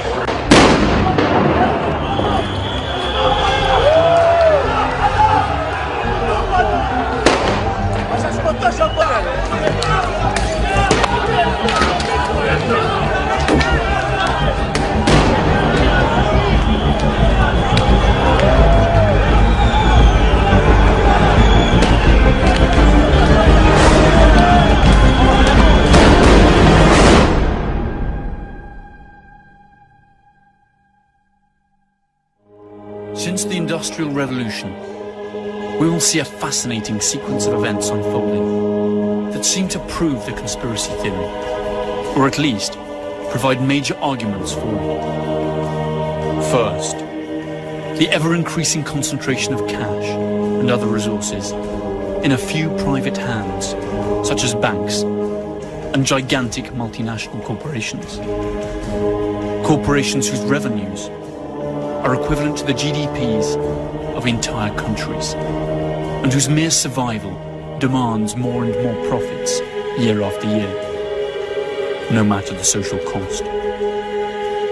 Second, the creation of public multilateral control organizations that are actually nothing but the public arm of powerful private interests.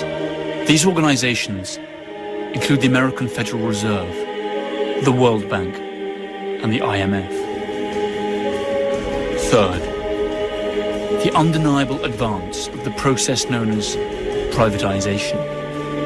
That is, taking non-renewable natural resources, communication infrastructures, heavy industries, as well as defense, health, and banking systems out of the hands of the people and delivering them into the clutches of profit-hungry private corporations.